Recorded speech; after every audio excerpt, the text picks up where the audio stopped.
Psychoanalysis, home of O. O is a Bionian concept. Study of Bion goes into two parts, the early Bion and the late Bion, and the gulf in between, the caesuring.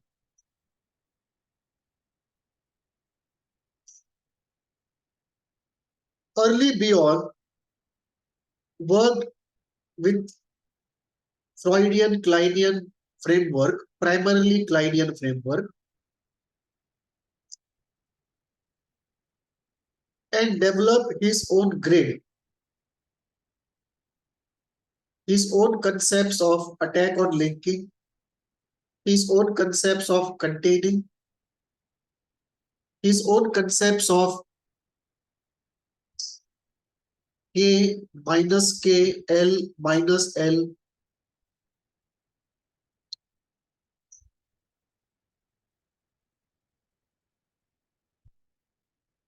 He was still in the classical domain of psychoanalysis, working with the unconscious mind, with the representational world.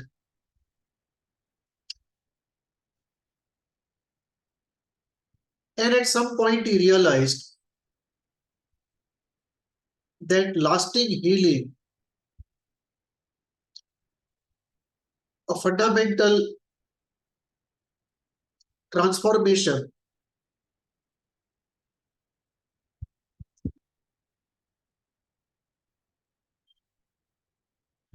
happens at a level deeper than what he was working at. And that event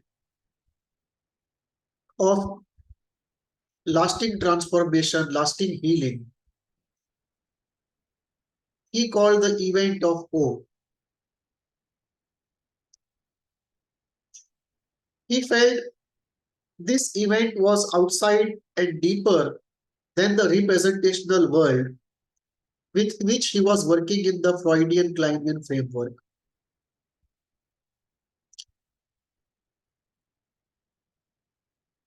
This marked beginning of the late Beyond. The early Beyond was working in the classical psychoanalytic framework, primarily with the Kleinian inclination, with concepts of his own, concepts of grid, concepts of attack on linking, concepts of container and the content, concepts of alpha and beta. The late Beyond was occupied with the concept of O.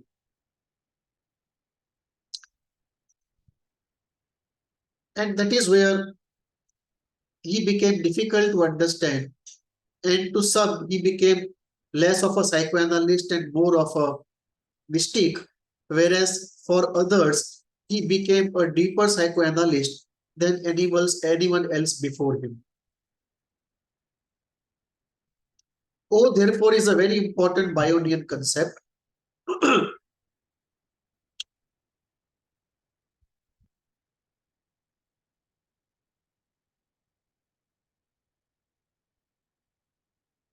What O tries to do is not something new.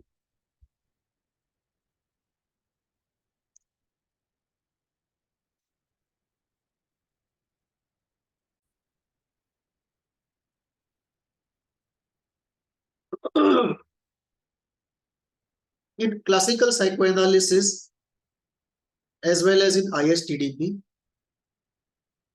we do talk about fundamental restructuring. And often the belief is that catharsis of affect creates a state where fundamental restructuring is possible. And that fundamental restructuring is necessary for solving the problem at its roots, preventing a new constellation of negative effects from getting created, avoiding a relapse, Sorry, and allowing us to terminate the therapy.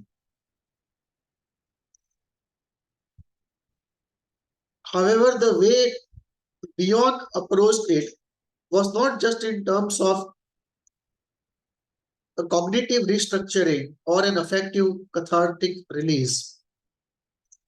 So, in that, we see a deeper concept being explored, that you have the affective catharsis, and below that affective catharsis is a fundamental restructuring, but below that is the layer of O.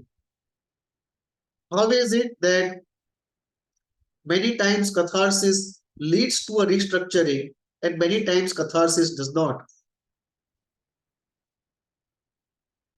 Now, the determining factor here would be that something deeper allows or does not allow a restructuring to happen. And that deeper layer and the operations there and the event there is something that Beyond tried to explore with the concept of O. That it is in the O that fundamental healing happens or is allowed, and then it appears at higher levels, more accessible to us.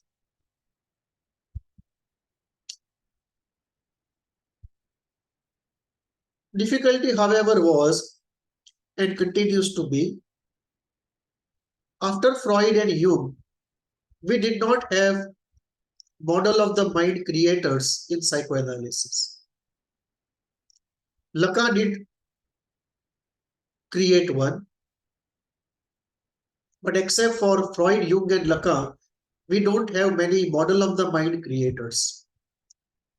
And without a model of the mind, structural location of entities or concepts or their functioning cannot be explained with consistency or with comprehension. I mean, with a comprehensive sense. The concept of O continues to be one such concept given by somebody who did not create a model of the mind, and therefore it cannot be located in a holistic system. However, as a stand-alone concept, it's a very fundamental and important concept, a very deep concept, and we will look at it today in terms of how Beyond defined it, why he was led to it, what historically have been concepts near to this concept. If we want to put this into a model of the mind, what kind of model of the mind will be required? And what are the psychoanalytic and philosophical implications of establishing O in a model of the mind? So let us explore this deep and complicated area in psychoanalysis.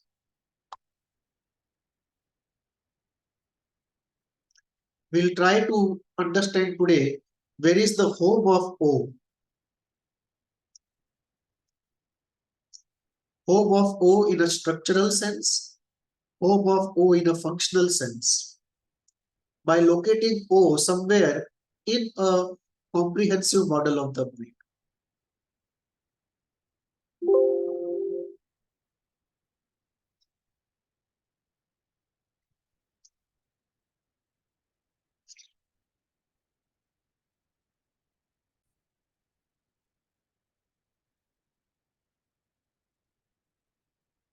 Let us start with Beyond's definition of O.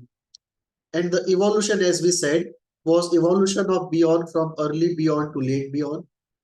And the late Beyond believed that there was some deep-seated event O, which cannot be known directly, but whose effect can be felt, which enabled a lasting fundamental restructuring and transformation, which allows us for a lasting change and termination of therapy. And then Beyond went on to elaborate on this concept of O. So let us look at some things which Beyond said about O, which sort of defines O from multiple directions. And each point puts one brick to create this whole construct of O. In Beyond's view, O is ineffable. It cannot be experienced directly. It is a psychic process, some psychic entity, but cannot be experienced directly. It seems to be more of a process, less of a structural constituent, but it cannot be experienced. That process cannot be experienced directly. It's ineffable. It is primary and beyond classical psychoanalysis. It deals with infinity. This has two meanings. One, if we get into a containing mode and we become like a soft and resourceful whiteboard, and we know how to do a dynamic containing, a silent dynamic containing, without the use of language,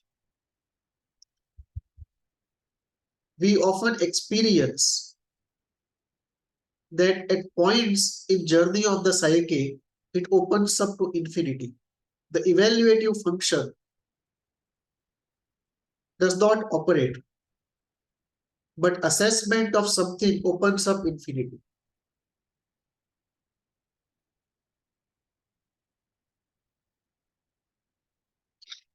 When I say evaluative function, the logical, prudent evaluative function does not work, but the evaluative function opens up an infinity.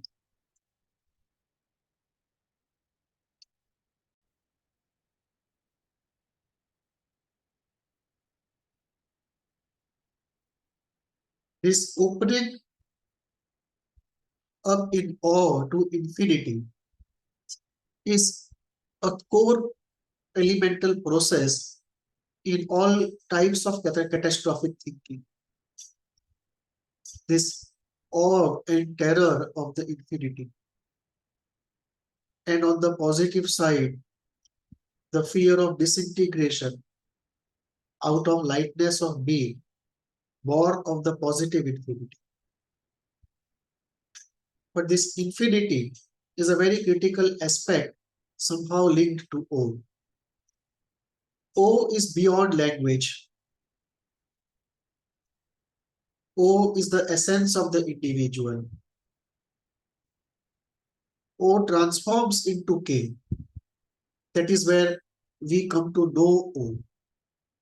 O is the foundation of the mind. It is like the soma of the individual and perhaps larger nature come together to create a foundation of the human psyche. That is where O resides. The event of O is fundamental to healing. O cannot be known. O can be reached by trying out certain techniques, but we can't make O happen. O happens by itself. And very importantly, O is not completely unknowable. It reveals itself in the sense of it is not an absolute unknowable. We can't know it in its essence, but we can know it in the form it reveals itself to us. So some reflections on O from Beyond.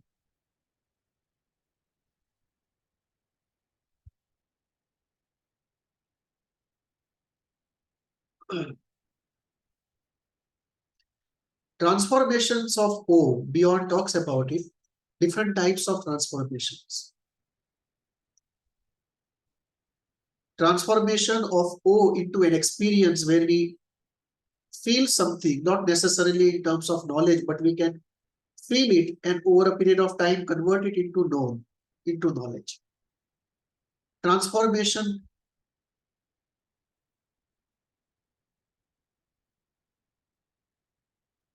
into knowledge of O, that is where we start knowing,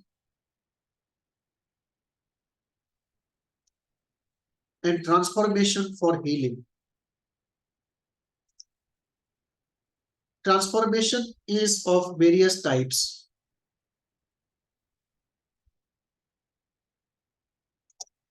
Usually we talk of transformation as transformation for healing. But Bjorn looks at transformation in a more epistemological sense. And he says, when we talk of transformation, it can be into experience.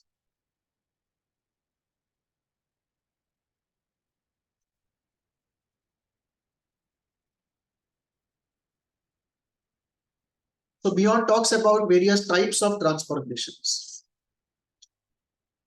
Transformation of beta elements into experience. Transformation of the unconscious in terms into knowledge, and transformation for healing.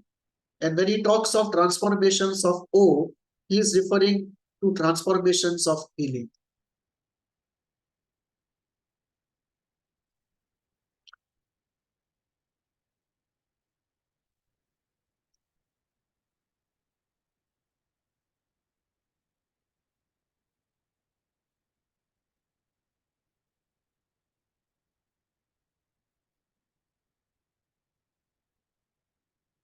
Now the question arises, if O is so fundamental to healing,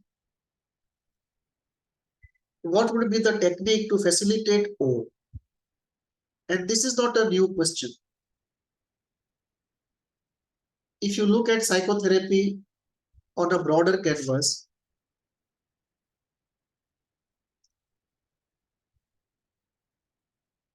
there are two types of psychotherapies: state-based psychotherapies and psychotherapy approaches which are not dependent upon a state. State-based psychotherapies, they create a state which they believe facilitates change easily, facilitates healing transformation easily. In Beyond's language, it would be to facilitate the event of O easily. Hypnotherapy creates its own state, and after creating the state, you apply the tools and techniques. Psychoanalysis creates its own state on the couch and by the frame, and then after creating that state of easy lying down and partial reverie, you deploy the tools and techniques of psychoanalysis. ISTDP creates its own state by putting out movements of behavior and thought and inducing a crisis of affect. So creating a state and then deploying tools and techniques is not a new idea in psychotherapy. Some techniques, of course, like logotherapy or CBT, they don't go into state creation. They directly deploy their tools. All they create is the minimum of frame. But there are state creating therapies, and Beyond is going on that path, how to create a state where O becomes facilitated, O gets facilitated. So in the early Beyond, he was attempting a fundamental transformation, a fundamental healing by the classical route of psychoanalysis using understanding, interpretation, transference, and counter-transference, and concepts of psychoanalysis and containing. The later Beyond, in pursuit of O, created a new technique, and that new technique included a very deep containment. Containment so deep that you practically dispense with verbal interventions. There are minimum or almost no verbal interventions. The containing is dynamic. You become aware. You become a silent container, a dynamic container. You become aware and completely silent. And then the unconscious material comes from the client, gets processed. You start feeling it partly, but you don't respond to it. You are just there with that difficult state. And often you see the infinity opening up, the awe opening up, extreme discomfort, undescribable discomfort coming to you, and you allow it to be there like a very good container. And then you see change happening in the patient.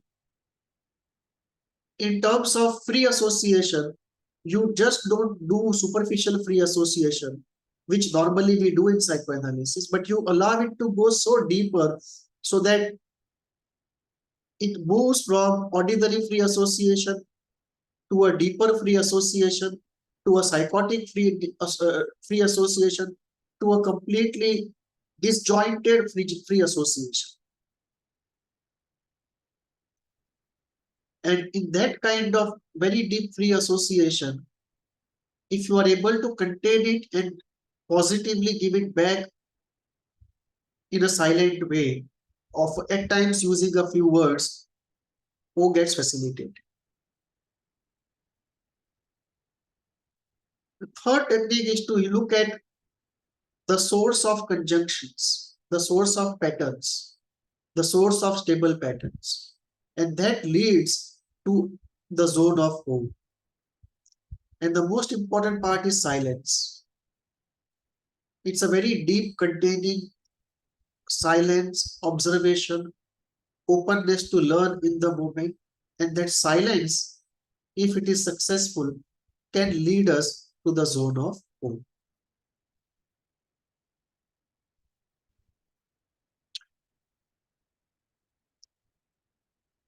A collateral detour to the unknowable will help us round the concept. The concept of unknowable has been addressed variously in psychology, philosophy, and spirituality. So beyond unknowable O, as some fellow travelers, let us take a quick look, a survey, a concise survey of how differently the concept of unknowable has been addressed or looked at. For science, unknowable is that which lies beyond the limits of our tools to know reality. For science, unknowable is that where equations of science break down and we don't know what is beyond. In philosophy, especially Immanuel Kant, unknowable is the thing in itself which cannot be known by the senses, or at least about which we can never be certain that it can be known by the senses. In spirituality, unknowable is the God which is beyond the capability of human thinking apparatus to reach. In philosophy, second take of unknowable is from Plato, where the Platonic forms themselves in essence become unknowable because all that we know are specific expressions of the Platonic forms, and the deepest we can go is ascertainment of Platonic forms, not into the essence of Platonic forms, because our experience stops with our empirical experience stops with the specific manifestation of the Platonic forms. We don't experience the Platonic forms themselves, empirically speaking.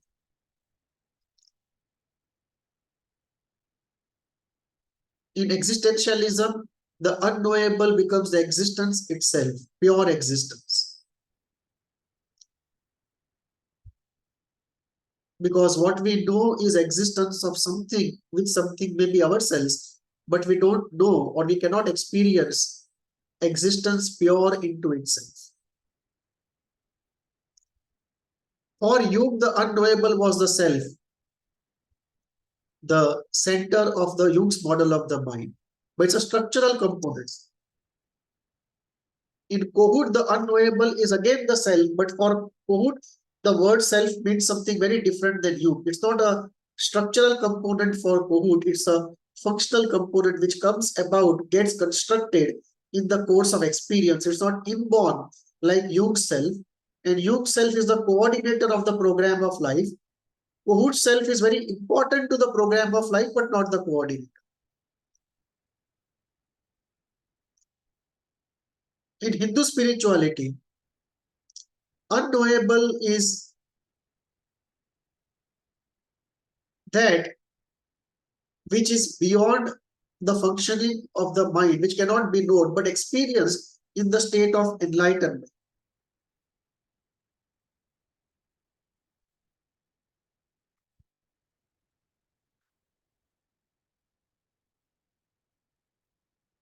Those who are interested can see the episode on enlightenment.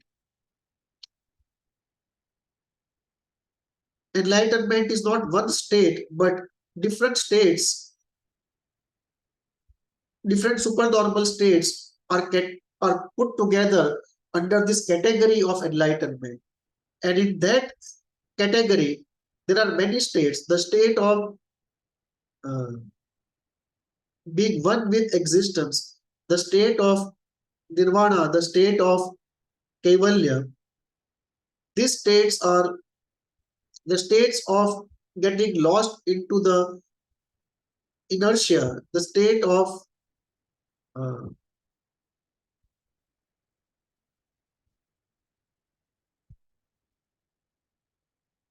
yeah. So these are the states which are cannot be known. The state of no thought uh, can be known. It's not actually unknowable. It may be completely non-translatable, but it's not actually unknowable. So there are many states of enlightenment in Hindu spirituality which are unknowable. One philosophical aspect of Hindu spirituality also is to see God in three parts: the unknowable beyond, the transcendent. The second is universal, which holds the universe. And third is immanent, which has become everything. So in that, one aspect of God is unknowable. Second is universal, third is immanent. And in the canvas of the unknowable, we have one more concept from beyond, the unknowable O, which is very different from all other elaborations of the unknowable and approaches to the unknowable and the context in which the unknowable is discovered or addressed.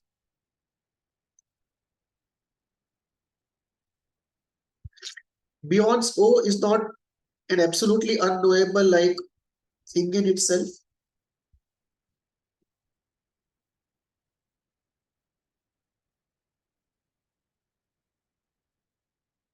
In a way, it is. If you look at, if you say O cannot be known directly, but can only be felt by its effects. We see the O after O has been involved in a phenomena, very much like the thing in itself.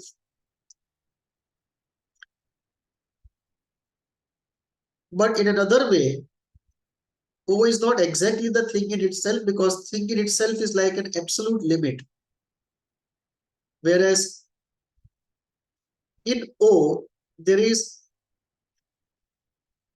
are techniques to be followed, there is facilitation to be done, and if we do the right things, more and more O becomes accessible. So it is not an unknowable with no remedy, like the thing in itself. Contrary to that, we have an unknowable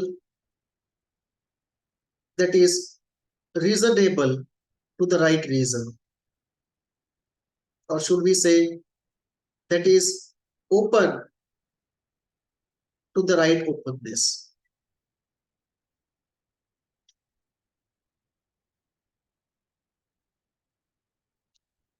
Another parallel concept that comes up is of the Lacanian real. And a natural question comes, is O the same as the real? Is O located in the real? Is O happening in the real?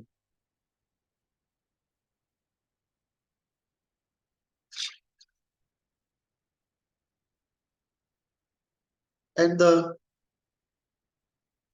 answer is no.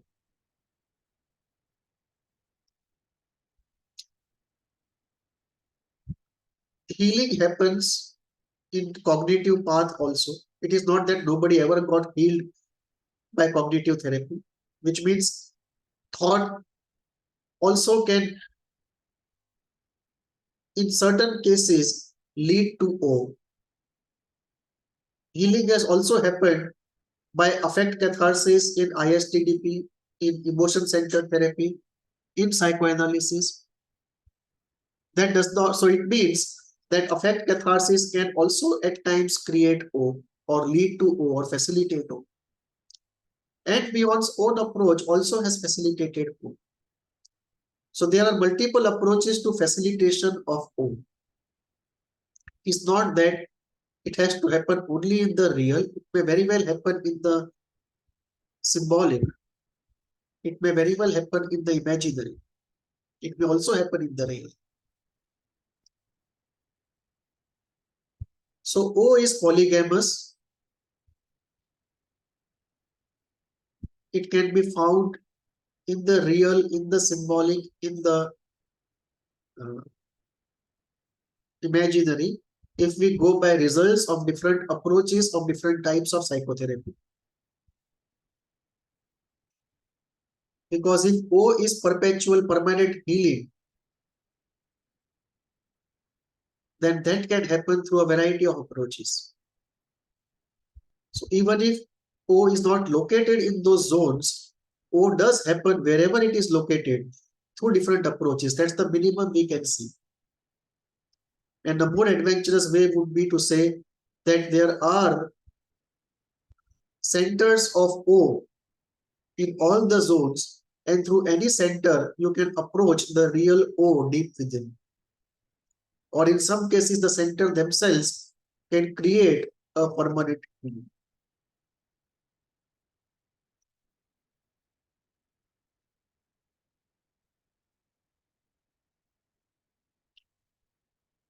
Let us go into a concise detour into the real, and this will probably help us, if not at least to help us to clarify what the real is and the way I elaborate the real. Lacanian real. One way to understand the Lacanian real is to say it is the other to imaginary and the symbolic. Another way to understand is to say it is a formal category. What Zizek says, it's a formal category which is something which cannot be defined by definition. It is so defined that it cannot be defined by definition. It's a constantly moving territory that avoids language. And as any part of it gets captured by language, it cuts off that part and constantly remains beyond language. It eludes language if necessary by self-destruction and escape, if necessary by drowning language into itself. Real is very intense. It's almost like pre-linguistic intensity of experience, unattenuated intensity of experience, something we felt in very early childhood, which we never feel again. It's like intensity in your veins and bones, which is what we want to experience in adulthood, but we are not able to. As adults, once we know unconsciously the attenuation and control, we never feel the same intensity of any experience. And we long for it. And whenever we get a fleeting glimpse of it in adventure or in states of high awareness, we long for that experience of the real, which we rarely feel. A full experience of effect down to our bones. Real has a language, not necessarily the verbal language that we use. It has a language of its own. It is not without language. And this brings into discussion definition of language. Is it necessarily symbolic, or we may have to use some other word for it?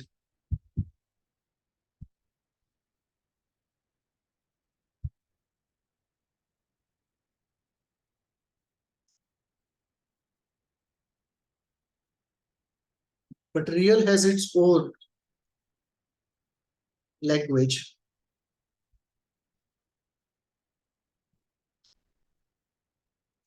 The real has chaos, and real in parts of real there is chaos, and parts of real are healthy.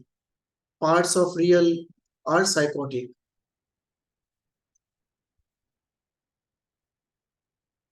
The real is wide enough to behold multitudes, to use Whitman's phrase.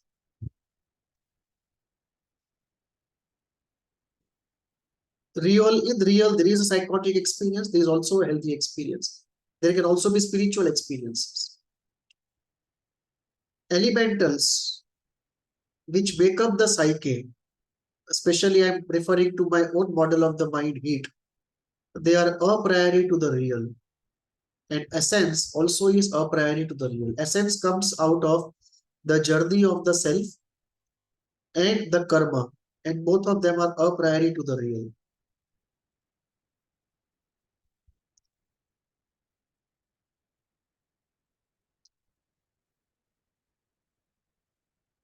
In fact, yin and yang can also be a priori to the real. In real, we find a language of its own, not a symbolic language, a logic of its own, not necessarily the logic of our mind, and a mind of its own, a desire of its own. Desire does operate in the real. Real also speaks. It comes to us in our intuitions. And real speaks and allows a part of it to be known, to be experienced, and that's how we know it. Real lives in freedom. Real lives free from the constraints of reality and morality. And real is full intensity. It is like alone from reality. We see the full power of nature in us in the real. Real is not a zone of reality, so real is surreal. However, surreal is not completely exhausted in the real. The surreal extends beyond the real into the imaginary and also the symbolic. Surreal is far more pervasive than the real. In fact, much of real is surreal. Almost all of the real is surreal, but surreal is not exhausted in the real. Real is concrete in some locations and not concrete in other locations. Language actually robs the real of its intensity and originality and authenticity. Real is not once created and frozen, it is continuously created. And a part of it is half processed, which awaits processing, a more Bayesian situation. Much of real is pre-linguistic, but not the whole of it. After the advent of language, also the real gets created. The creation in the real still goes on. And there is a splendor and ecstasy in the real and of the real. And there is also terror and vicious violent turbulence of the frightening multicolored ocean of the real. And this comes to us only in intuition and art. Real shows the true power and energy of nature in our psyche. And real is the most colorful place in the psyche.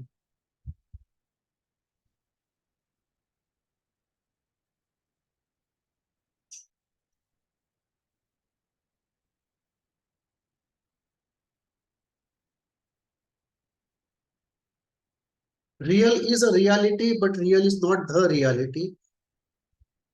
The reality is much beyond and wider than the real. Real happens in reality for some purpose of reality.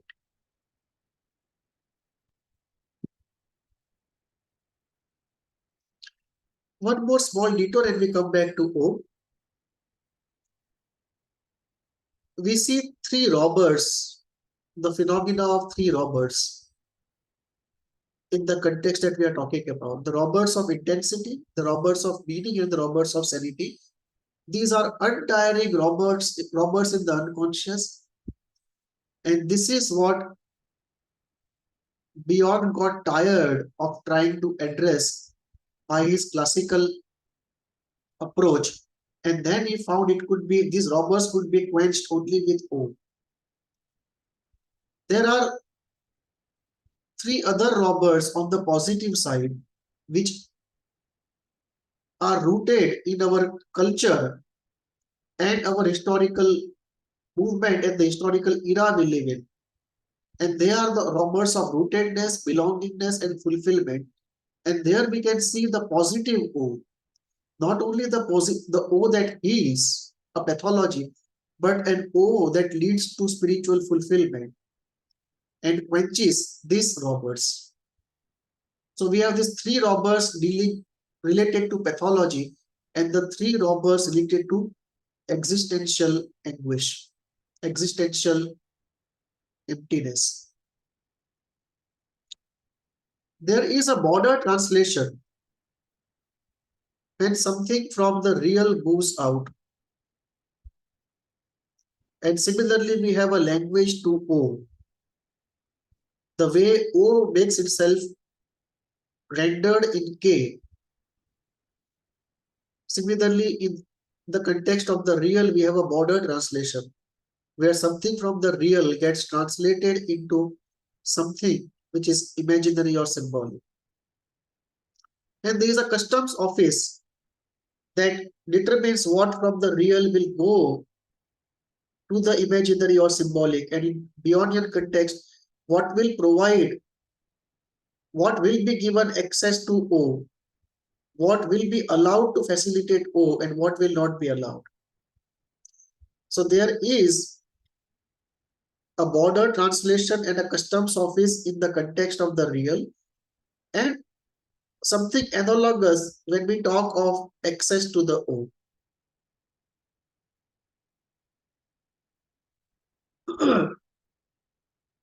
Spirituality brings harmony in the real, which is not often talked about. What to do with the real? Is there any way to bring harmony and peace and something good to the real? And very deep spiritual transformations do bring harmony in the real. Given the way nature is and the fact that our system is a part of a larger natural system, complete harmony is not possible in real in the human form. But it's necessary to accept and know our real, and if possible, express it. Let truth be told, lest truth be told. Post detours, coming back to our core discussion. What is the home of O structurally and functionally? Where does O reside? Where does O operate? Or are we calling every event of deeper transformation as O? Do we find ourselves at home at O? If we don't find ourselves at home at O, obviously we don't, because we don't know where is the home of O. And the second is, can we situate O in a model of the mind?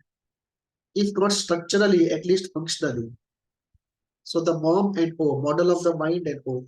How do we understand O? Either structurally, or if not structurally, functionally in the model of the mind. This brings us to an old concept on which I have put up an episode, discussed in an episode, different schools of psychoanalysis. And I said all schools of psychoanalysis can be divided into full school, three-quarter school, half school, and quarter school. Full school is that school which has a philosophy, model of the mind, pathogenesis, and healing technique.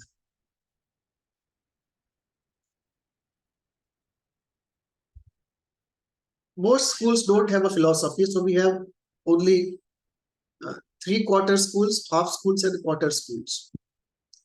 And schools like the Kleinian school or the Bionian school don't go into the model of the mind.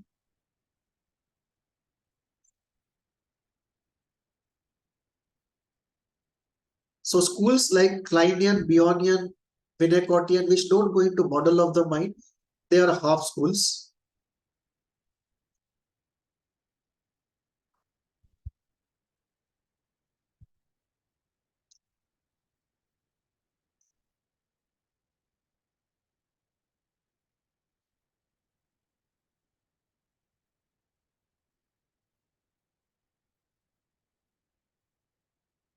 And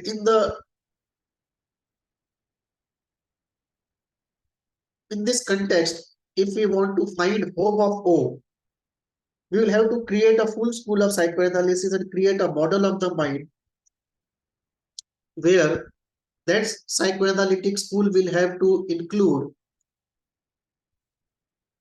the pre-verbal unconscious, the soma, society, history, and reality. So it will be a psycho-philosophical, psycho-spiritual school. It will not be a classical psychoanalytic school as usual.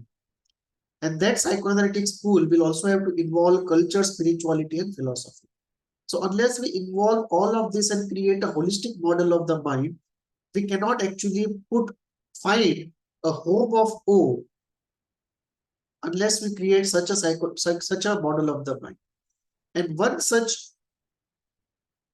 entity I have created is what I call heat model of the mind, holistic elemental analysis and therapy.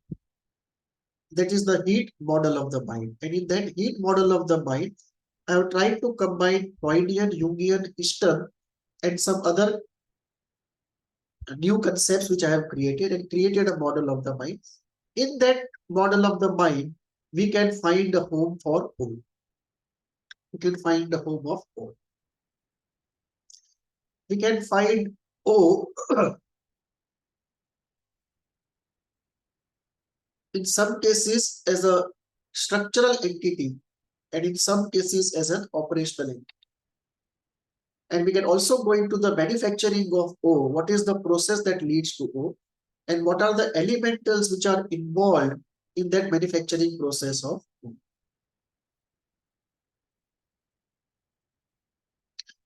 Some of the elementals and the processes involved in O in the heat model of the mind are: first is affinity. One way to conceptualize O is fundamental transformation of dense affinity.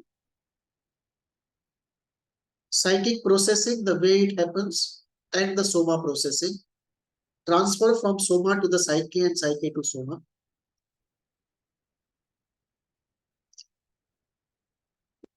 And to look at it from in that model, say for example, we are looking at psychosis. Why should it occur and how can it be healed? You can look at psychosis from a thought point of view. It's primarily a thought disorder as beyond thought of it. Or you can look at it as bottled up affect disorder as ISTDP would look at it. Or as a energy blockage disorder as many of the pranic healing schools, acupressure, acupuncture and so on would look at it. And a problem of living out one's karma as the spiritual schools would look at it. And maybe in a psychotic situation, all of them are at work or one of them or two of them are at work. And therefore the type of O required would be very different. So we look here at the 5 bridges to O. The bridge of thought, the bridge of affect, the bridge of energy, the bridge of karma and the bridge of self journey. 5 bridges to O. And we look at O as the universal zone individualized versus O as the individual zone. One way to look at it is it's a layer, a foundational layer of the individual, which is nothing to do with outside nature. And second is it is in tune, linked to the outside nature.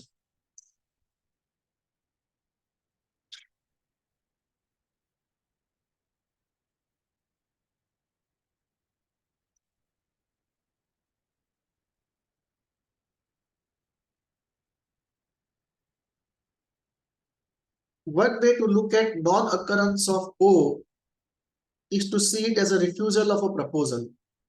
The psychoanalytic phenomena proposes healing and something refuses. It's a refusal of proposal.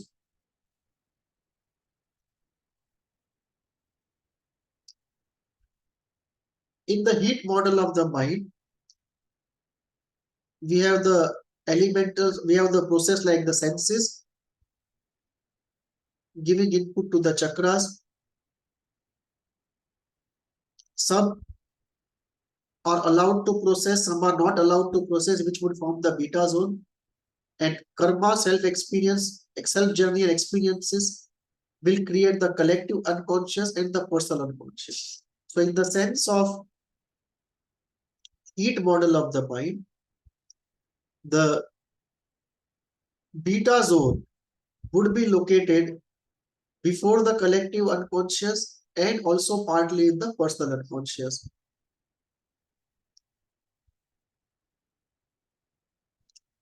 And the flow of event will be from the senses, the stimulus comes. There is a psychic experience, which involves the Kantian concept epistemology, or rather, there is just a knowing of that experience, reporting to the chakras, and then the Kantian process takes place, the psychic centers are involved, and the conception happens. And as we said, one way to look at O is transformation in the dark zone of affinity. And the affinity in turn is governed by self journey and karma. And therefore, what we call the essence of the person or the program of life is governed by self journey and karma. And this essence allows or does not allow, or at least has a strong influence on occurrence or non-occurrence of O.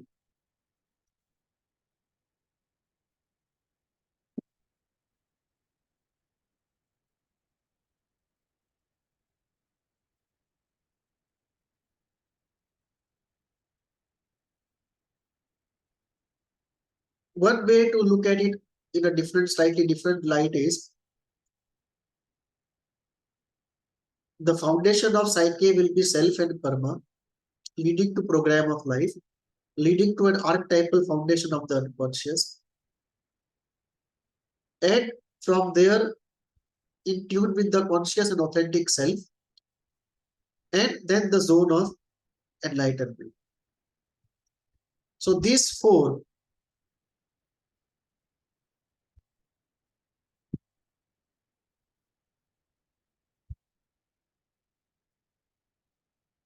will have to be passed through or factored in in some way if we wish to create a science of O. And when we look at enlightenment, it is like occurrence of a super O, which in a single O solves many problems forever. It's a super O.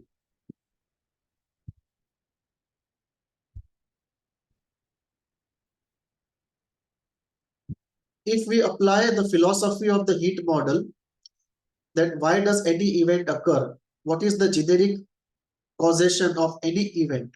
Essential force field that causes any event. We can put O also as an event and see what force field is there.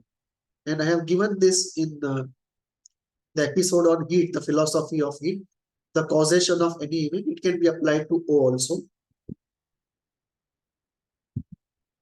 And we also see spirituality and holistic healing facilitating O. So one way to reach home is spirituality and holistic healing. So we see there is not one home of O, but many homes of O and many approaches to reach the home of O. And if we combine all of them, the model of the mind, the processes which lead to O in different situations, the spiritual and philosophical aspect of O, the existential and fulfilling aspect of O, the positive aspect of O, it helps us to elaborate O in a comprehensive, rounded flavor and allows us to develop a more positive science of O. With that, we can find and reach the home of O. Thank you.